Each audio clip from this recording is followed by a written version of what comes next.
As a young boy, I worked as a chef in a prestigious barbecue restaurant in the Midwestern United States.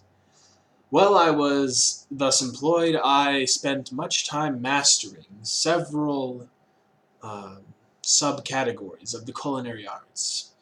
One of our main meal items was the sandwich, the barbecue sandwich specifically. We would take the various meats that we prepared and put them on a lightly buttered brioche bun with a few seasonings and a side, and that was how I paid for a majority of my college education in the beginning. Um, I learned from this that dishes or meals are divided into categories by their ingredients and the process by which they are made. Those two factors determine their classification. My experience as a chef and my many hours watching Gordon Ramsay videos lent me this perspective. My experience with sandwiches actually relates quite well to my topic for my speech today, which is that the s'more is in fact a sandwich. Now hear me out. A sandwich is a meal or a dish comprised of several layered ingredients between two identical layers of baked goods. Open-faced sandwiches are a separate category, and therefore I will not address those in my speech today. Now a s'more meets this criteria. There are multiple ingredients combined between 2 graham crackers, which are a baked good and therefore count as a bread. Um, Therefore, s'mores are sandwiches.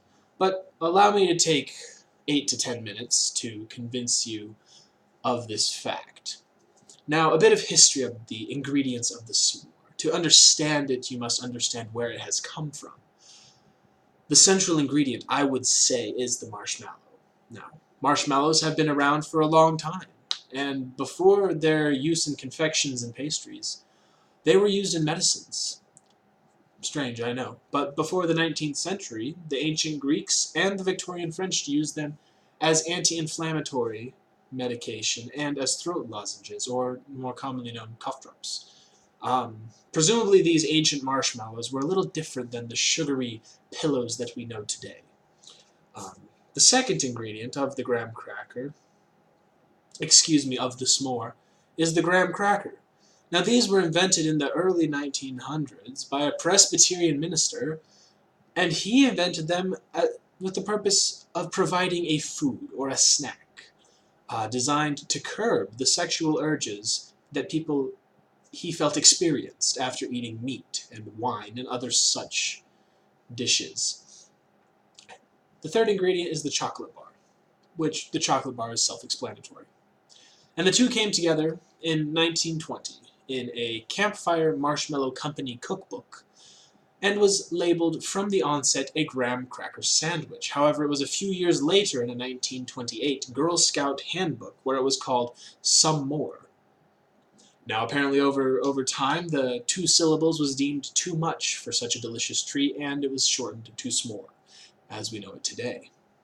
Now, these ingredients are the basics, the foundations for building the perfect s'more. You begin with the graham, then you place the chocolate, and then you burn the mallow, put it between them, and then you stuff your face. Now, given the construction and manner of eating, I would argue that the s'more is in fact a sandwich. But there are those that disagree. A s'more, some say, is a travesty of culinary design and of taste. The lack of structure, according to a Samantha Netkin, a writer for Delish.com, said that a s'more, because of the lack of structure and the inconsistency in taste, due to the burnt marshmallow and under usage of chocolate or broken grams, make it something that, in her opinion, should not even be consumed by people. Now, yes, there are inconsistencies in the s'more, but are there not in all sandwiches? We agree upon a common structure and upon common ingredients. But to that extent, there is what is called culinary artistic license. Now, according to Miss Netkin, s'mores cannot be sandwiches because sandwiches have a defined structure, a defined taste, a defined preparatory process. And a s'more does not meet this criteria because of the variances in taste and construction that can occur in the hands of the amateur. She claims that a sandwich that falls apart is undeserving of the category. I wish to bring a counterpoint. Not a s'more, but I wish to bring a sloppy joe to the table. Sloppy joes are unquestionably known to society as sandwiches. And while a sloppy joe is indeed much messier and less structured than your standard BLT, it is beloved by many for the meaty, tomatoey flavor and the fun mess that you may make while eating it. A s'more falls into this same category. The structure varies depending on the chef. The taste varies depending on the preparation time. But when it comes down to it, it is a graham cracker sandwich that has withstood the test of time. I don't believe that the recipe has changed much. So, to conclude, the s'more does indeed meet the criteria to be a sandwich, to be considered a sandwich. Not only by the construction and the preparation process in which you layer and then cook, or cook and then layer, both ways is fine, but by the historical definition of the s'more. As I said earlier, in the 1920s, upon the inception of the recipe, it was known as a graham cracker sandwich, thus a sandwich from birth. Later, when the term s'more was adopted, the debate began. We forgot the origins of this delicious treat.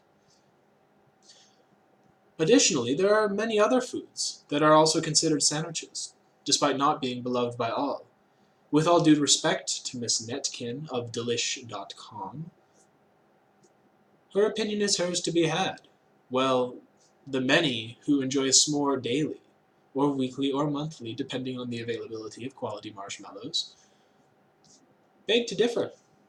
Their patronage of this pastry, of this perfection of a treat, is evidence enough to its legitimacy as a sandwich. I would also say, why argue about it? You can either enjoy a delicious s'more, or you can enjoy your marshmallows, chocolate, and graham crackers separately and untoasted. An experience that I would say is quite sadder than to simply enjoy a delicious graham cracker sandwich. So, at the end of my speech, I would encourage us all to take a moment and reflect upon the construction, upon the tastes, upon the individuality of every s'more that is formed, and think about how this treat is in fact a sandwich, and how we all are privileged to be able to enjoy such a delicious, sweet, sticky feast. Thank you.